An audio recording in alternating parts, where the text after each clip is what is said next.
دوسرا جو اللہ تعالیٰ نے جتنے لیونگ بینگز ہیں سب کو پانی سے پیدا کیا ہے. یہاں پر انسان آیا نا بشرا خلق من الماء بشرا, ٹھیک ہے. تو اور سورہ انبیاء سورہ نمبر 21 آیت نمبر 30 میں ہے کہ ہم نے سارے جاندار چیزوں کو پانی سے بنایا ہے. تو کل شیء حی, ہر ایک چیز کو جو زندہ ہے سب کو پانی سے بنایا ہے. تو ایکچولی ایسا ہوا ہے. ہم اپنی تخلیق کی ابتدا وہاں پہ پہنچے ہیں جو فرسٹ مین ہے آدم علیہ السلام. تو آپ کو پتہ ہے گارا بنتا ہی ہے مٹی میں پانی کے ملانے سے. تو مٹی کو پانی ملا کے سانا گیا ہے تو گارا بنا ہے. تو یہ کانٹرڈکشن نہ سمجھ لیجیے گا کہ کہیں پہ ان کا کہہ دیا گیا کہ انسان کو مٹی سے پیدا کیا اور یہاں پہ کہہ دیا گیا پانی سے پیدا کیا ہے. تو this is not contradiction at all, ٹھیک ہے.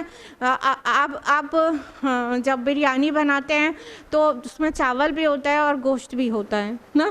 تو اگر آپ کہیں کہ میں نے باسمتی رائس کی بریانی بنایا ہے اور پھر تھوڑی دیر کے بعد کیا میں نے چکن کی بریانی بنایا ہے تو کانٹرڈکشن ہو گیا کیا؟ ہو گیا. بات دونوں اختلاف ہو گیا, نہیں ہوا نا. باسمتی رائس بھی ہے اور چکن بھی ہے تو کانٹرڈکشن تو نہیں کہیں گے نا, اس کو کانٹرا ڈسٹنکشن کہیں گے. تو دس از ناٹ کانٹراڈکٹری, یہ اختلافی بات نہیں ہے کہ اللہ تعالیٰ نے یہاں پہ پانی سے پیدا کیا کہا انسان کو اور کہیں پہ کہا مٹی سے پیدا کیا ہے. بلکہ ریالٹی یہ ہے کہ پانی اور مٹی دونوں لگے تھے. پانی سے سان کے گارا بنایا گیا, گارے سے شیپ دیا اللہ تعالیٰ نے آدم کو, اور اس میں جب اپنی روح پھونک دی ہے تب ہم لوگ جیسے سمجھتے عقل والے, آنکھوں والے, بصیرت والے, بصارت والے انسان بنے, ٹھیک ہے. تو اللہ تعالیٰ نے انسان کو پانی سے پیدا کیا اور پھر فرمایا کہ ہم نے تم کو دو طرح کی رشتہ داریوں میں جوڑا. ایک نسب کے رشتے سب جانتے ہیں, وہ جو خونی رشتے گھر سے ہوتے ہیں, اور ایک سسرالی رشتہ وصیحہ آیا ہے, سسرالی رشتے جو نکاح سے بنتے ہیں, ٹھیک ہے. تو دو طرح کے رشتے چلائے. تو اس میں بھی اللہ تعالیٰ کی کتنی بڑی نشانی ہے اور کتنی بڑی نعمت ہے, ذرا غور کریے. اگر نکاح جیسا سسٹم نہیں ہوتا, میرجز ہو کر دو فیملی آپس میں ملتی نہیں, رشتے ایک اور طرح کے رشتے نہیں جڑ جاتے, تو کیا ہوتا؟ صرف انسان اپنے اپنے قبیلے میں, اپنے اپنے برادریوں میں یا اپنے اپنے گروپ میں ہوتا اور اس کے باہر والوں سے اس کا کوئی تعلق نہیں ہوتا, کوئی بھی تعلق. تو بہت نفسی ہو جاتا. ہاں, لیکن انسان بلڈ ریلیشن اس کا گھر سے اپنے آپ بن رہا ہے, بہن بھائی کا رشتہ, بہن بہن کا رشتہ, ماں بیٹے کا رشتہ, اور پھر نکاح ہوا تو ادھر سے بیوی کے خاندان سے, شوہر کے خاندان سے دو خاندان مل گیا, تو اب دوسرے سے بھی رشتہ ہو گیا, پھر ایک بھائی کی دوسری جگہ ہو گئی, وہاں سے بھی رشتہ ہو گیا. اس طرح پورا ڈائیورسیفائی ہو گیا. تو انسان پورا سوشل ہو گیا اور جگہ جگہ اس کی پوری رشتہ داریاں اب گلوبل ہو گئیں. ادروائز یہ it would have been so isolated نا.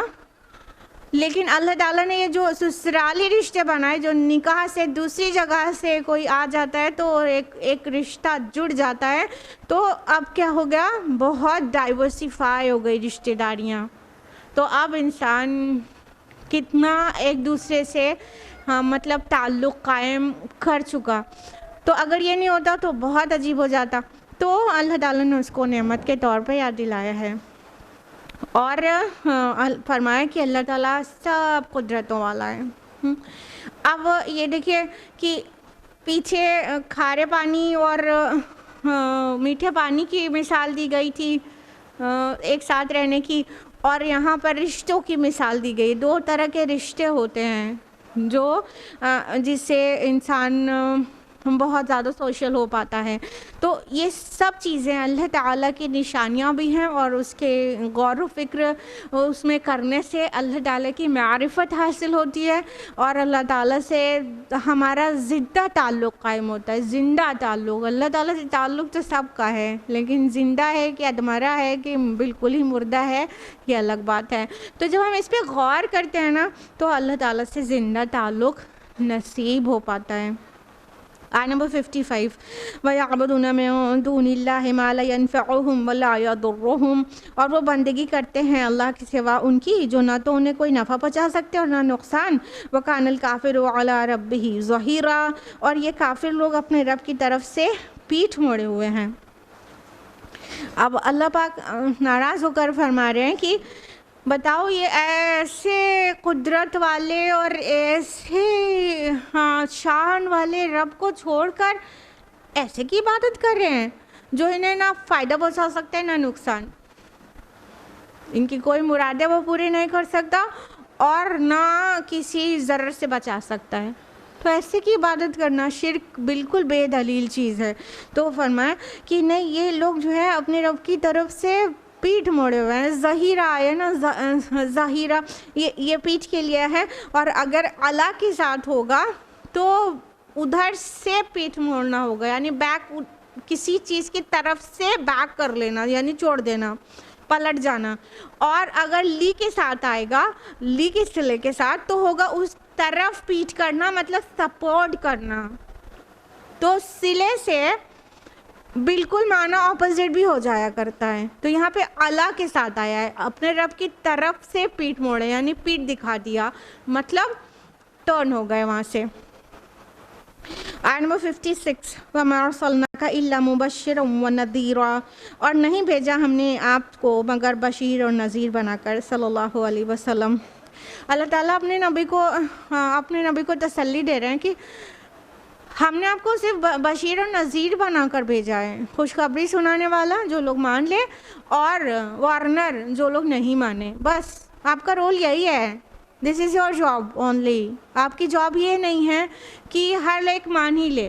کہنے کا مطلب یہ انڈائریکٹ میں ایڈریس تو بظاہر نبی سے ہے آپ کو، لیکن یہ سنایا ان کو جا رہا ہے جو مان نہیں رہے ہیں، اور چیلنج کر رہے ہیں ہم مانتے نہیں تو آپ عذاب لے کے آئیے، ہم مانیں گے اب آپ نشانی دکھائیے. تو ان کو سنایا جا رہا ہے ایکچولی کہ ہمارے نبی کا صرف یہ جاب ہے کہ وہ خوشخبری سنا دے اور آگاہ کر دے، بس، اور کوئی کام نہیں ہے اس کا. تم کو ہدایت پہ لے آنا اس کا کام نہیں ہے، نہ اس کے بارے میں اس سے پوچھا جائے گا. تم اپنی اپنی خیر مناؤ کہ تم مان رہے ہو کہ نہیں مان رہے ہو. آیت نمبر 57 قُلْ مَا أَسْأَلُكُمْ عَلَيْهِ مِنْ أَجْرٍ إِلَّا مَنْ شَاءَ أَنْ يَتَّخِذَ إِلَىٰ رَبِّهِ سَبِيلًا، آپ ان سے کہہ دیجئے کہ میں تم سے اس پر کچھ اجر نہیں مانگتا سوائے اس کے جو چاہے کہ اپنے رب کی طرف راستے اختیار کر لے. اب نبی صلی اللہ علیہ وسلم سے کہلوایا جا رہا ہے، اے نبی ان سے کہہ دیجئے کیا میں تم سے کوئی اجرت مانگتا ہوں، کوئی پیمنٹ مانگتا ہوں تم کو پیغام رسانی کرنے کا، کچھ ہدیہ مانگتا ہوں، کوئی سونے کا تاج مانگتا ہوں، یا تم سے کوئی مطلب تحفے تحائف یا کیش پہنچاتے رہتے ہو؟ کچھ مانگا کبھی تم سے؟ کچھ بھی تو نہیں مانگا. ہاں، جو حق کی طرف لوگوں کو بلاتا ہے وہ کچھ بھی نہیں مانگتا ہے، اور اس کی لائف کمپیریٹیولی اور زیادہ مشکلوں میں آ جاتی ہے. عام طور پر ضروری نہیں ہے. ہمارے نبی صلی اللہ علیہ وسلم کی لائف دیکھیے، خدیجہ رضی اللہ عنہ کے ساتھ، اپنے بچوں کے ساتھ کتنی خوشحال زندگی گزار رہے تھے، اچھا خاصا ویلتھ تھی، سب کچھ تھا. ہاں، پھر اس کے بعد اللہ کے دین کے داعی بن کے کھڑے ہوئے تو پھر وہ سب اسی راہ میں قربان کر دیا، جو آسائشیں تھیں اور جو نعمتیں تھیں، اور مشکل دن آ گئے آپ کے لیے. ان کنٹراسٹ کوئی غلط انسان ہوتا ہے اور دنیا چاہتا رہتا ہے، تو اس کو ہر ایک لیکچر کا اور ہر ایک واعظ کا اور ہر ایک مشورے کا پیمنٹ چاہیے رہتا ہے. ہاں، اور ہمارے نبی پہ جو الزام لگا رہے تھے جو ہونے کا، ان کے پاس دیکھو کتنا مال بھر جاتا ہے. کہتے تھے کاہن ہے، ساحر ہے، شاعر ہے. یہ لوگ صرف ہدایہ اور دوسروں کے دیے ہوئے چیز کے طرف نظر رکھتے ہیں، اور اسی لیے اپنی شاعری کو پیش کرتے ہیں، اور اپنے کاہن جو ہے وہ جادوگر، وہ جادو دکھاتے ہیں مال کمانے کے لیے، اور دن بدن بڑھتے جاتے ہیں مال میں.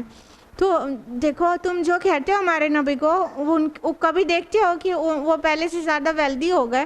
نہیں. تو کہلایا جا رہا ہے نبی صلی اللہ علیہ وسلم سے ان سے کہ میں تم سے کچھ بھی تو نہیں مانگتا ہوں. یہ حق ہونے کی دلیل ہے کہ کچھ مانگتے نہیں ہیں, اپنا ٹائم خرچ کرتے ہیں, اپنی جان کھپا رہے ہیں. ٹائم تو بہت چھوٹی سی چیز ہوئی نا, جس شان سے میرے نبی نے اللہ کے پیغام کو پہنچایا ہے کہ پورا ہمہ وقت ہمہ وجود اس میں لگایا ہوا تھا. تو کیا یہ حق کی دلیل نہیں ہے کہ آپ صلی اللہ علیہ وسلم حق کے اوپر تھے؟ تو فرمایا کچھ تو نہیں مانگتے نا سوائے اس کے کہ آپ کو اچھا سا فیل ہو جاتا ہے جب کوئی حق کے راستے پہ آ جاتا ہے. آیت نمبر 58 وَتَوَكَّلْ عَلَى الْحَيِّ الَّذِي لَا يَمُوتُ وَسَبِّحْ بِحَمْدِهِ. تو آپ توکل رکھیے اس زندہ جاوید ہستی پر جسے کبھی موت نہیں آئے گی, اور اس کی حمد کے ساتھ تسبیح کیجیے. وَكَفَى بِهِ بِذُنُوبِ عِبَادِهِ خَبِيرًا. اور وہ اپنے بندوں کے گناہوں کی خبر رکھنے کے لیے کافی ہے.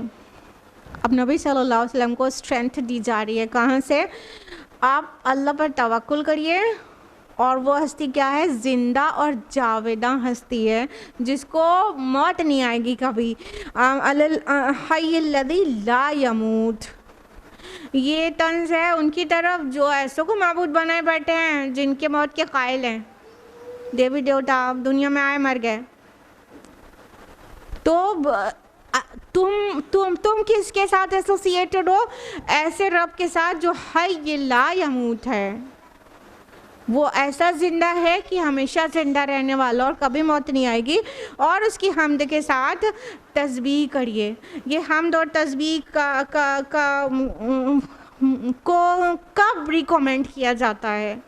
ویسے تو ہمیشہ ہی کرنے کی چیز ہے, لیکن ایکچولی کیا ہے کہ جب انسان مشکل میں ہو تو یہ اس کی زیادہ راہ ہے. جب مشکل سفر میں ہو حمد اور تسبیح کے ساتھ اسے اسٹرینتھ حاصل ہوتی ہے. صبر اور توکل کا حصول اسی تسبیح اسی چیز کے ساتھ آتا ہے کہ اللہ تعالیٰ کی حمد کیا جائے, اس کی پاکی بیان کیا جائے, تو اتنی اسٹرینتھ مل جاتی ہے. اور صلاح کا وہ سجیشن دیا جاتا ہے, تو صلاح میں بھی حمد و تسبیح دونوں چیزیں کرتے ہیں. تو یہیں سے طاقت ملتی ہے. مومنین کی اور رسولوں کی جو ملٹی وائٹامن تھی یہ تھی, وہ ٹونک جو تھی وہ یہ تھی. اللہ کے آگے کھڑے ہو جاتے تھے صلاح میں, اور صلاح کے اندر حمد و تسبیح, صلاح کے باہر حمد و تسبیح, اور پھر ساری دنیا سے لڑنے کی طاقت. تو فرمایا کہ وہ اپنے بندوں سے بہت باخبر ہے جو نہیں مان رہے آپ کی اور آپ کو کتنا پریشان کر رہے ہیں, ان کے سارے گناہوں سے اللہ باخبر ہے. آپ مطمئن رہیے حمد و تسبیح کر کے. آیت نمبر 59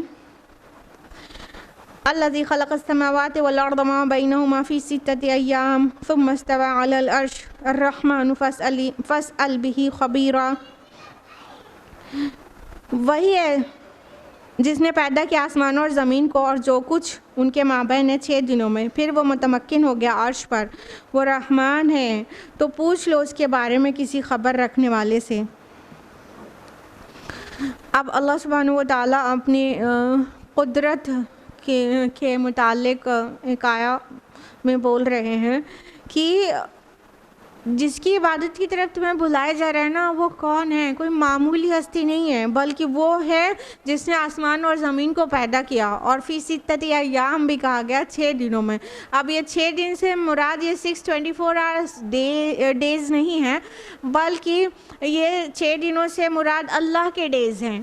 اور اللہ کے ڈیز جیسے کہ ہم آخرت کے متعلق ہی پڑھتے ہیں کہ مطلب 1000 ایئرز کا ایک دن ہوگا, اور فرشتوں کے جو اپ ڈاؤن ہونے کے متعلق پڑھتے ہیں وہ یوم ہوگا 50,000 ڈیز کا, 50,000 ایئرز کا. تو وہ تو دوسرے دن ہو گئے نا. یہ ہمارا جو 6 days ہیں 624 days, تو وہ دوسرے دن ہو گئے. تو بہرحال آسمان اور زمین کی جو پیدائش ہے وہ 6 ایام میں ہوئی ہے, مطلب 6 ایپاکس میں ہوئی ہے, 6 بڑے بڑے زمانوں میں. ٹھیک ہے. اور اللہ تعالیٰ فرماتے کہ پھر وہ عرش پر مستوی ہو گئے. اللہ تعالیٰ کے عرش پر مستوی ہونے کی ریالٹی بس اللہ ہی بہتر جانتے ہیں. جہاں سے وہ پوری کائنات کا نظام چلا رہے ہیں. وہ جو تخت ہے وہ عرش ہے، اور اللہ کی ذات اس پر کیسے مستوی ہے we cannot imagine at all. اور فرمایا کہ الرحمن، وہ رحمان ہے وہ ذات.